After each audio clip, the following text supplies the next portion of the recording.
So we don't really know what's going on, Professor. No official comment from the U.S. or Israel. Meanwhile, Reza was just telling us that Iran has said that the attack was launched from domestic soil. It did not come from a foreign country. So it's really hard to make sense of what exactly is going on. What is your navigation through this?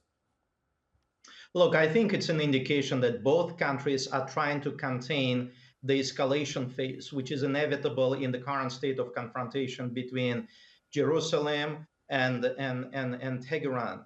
So it's I think it's a sign that whilst both the Israelis and the Iranians feel compelled to respond to each other and demonstrate resolve because of domestic considerations, because of the status of prestige, because of other issues involved. But at the same time, they don't want to really expand the conflict and take it to the next phase. I mean, both attacks, even though these disproportionate in size, if we compare the Iranian attack on Israel compared to what happened a few hours ago, are very much symbolic in nature, but they don't want to take to next step when they will start really hitting targets that would lead to significant collateral damage, that would lead to multiple fatalities. Something I haven't heard that was sort of discussed in your previous reports is I think there is also a sense, certainly on the Israeli side and on American side, to ensure that as a result of this, there's not going to be any rapid fluctuation of oil prices. We need to remember that Iran continues to be one of the major exporters of critical energy resources. So I think the Biden administration, given its current its current presidential race, doesn't want to see the increase or the hike in energy prices simply because everyone would start feeling nervous if there's going to be any form of disruption of exports coming from Iran. So I think there are a lot of figures on the table, and everyone is trying to play the game really, really carefully. Right. And Professor, do you think it would be fair to say at this point that there's going to be no further escalation, especially given what has unfolded over the past few hours, given the fact that there has been no official comment from Israel yet, given the fact that Iran says the attack was launched from its own territory, from within Iran, it did not come from any foreign country. So does it perhaps indicate that it's not going to escalate any further? Well, if Israel will continue to kind of nominally deny its involvement, it may continue to create a sense of ambiguity, and it would be up to the Iranian authorities whether they would simply bite the bullet and accept the fact that, yes, we suspect the Israelis may have been behind the attack, but we pretend we don't know and we decide not to escalate, or if Israel will follow Iranian footsteps by simply saying, we launched, we're satisfied, we are not planning any further escalatory matters, what the Iranians have come out and said after that strike a week ago. And unless there's going to be some sort of a dramatic escalation, perhaps also initiated by a proxy or some rogue element, I would probably assume that both sides want to put the matter to rest, because the Iranian attack disrupted To Israelis' that point, if they want to put operations the to the matter other to side. rest, They want to the get Israeli,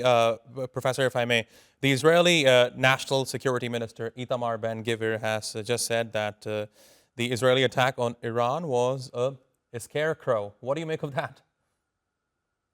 well, they basically had to come out and describe that.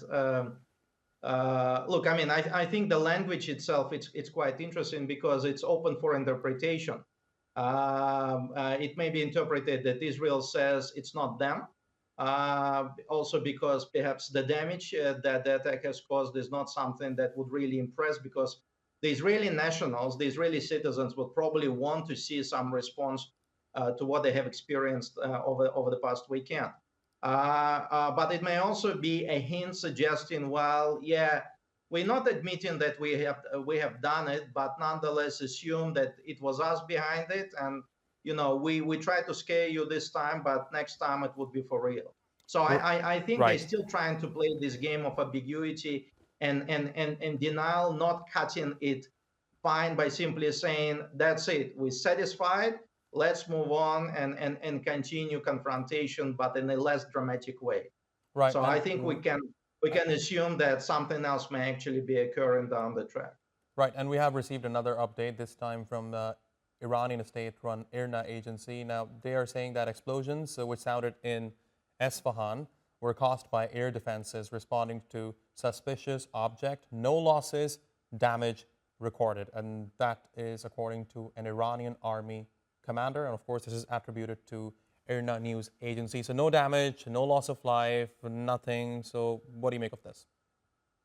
Look, it's a standard response in a situation of an open confrontation because the side that is under the attack would obviously try to reduce the impact of the attack by simply saying minimal damage or no damage. We need to remember how the Israelis responded to Iranian massive attacks, saying that 99% targets were intercepted, and only later news reports were suggesting that several missiles ended up penetrating Israeli multi-echelon air defense system. So it may also be the same case for the Iranians by effectively praising the efficiency and the capability of the air defense and playing down, because that in itself also reduces pressure on the authorities from the people on the ground to compel them to respond in one way or another. So playing it down can also be viewed as a form of de-escalation and a signal to the other side,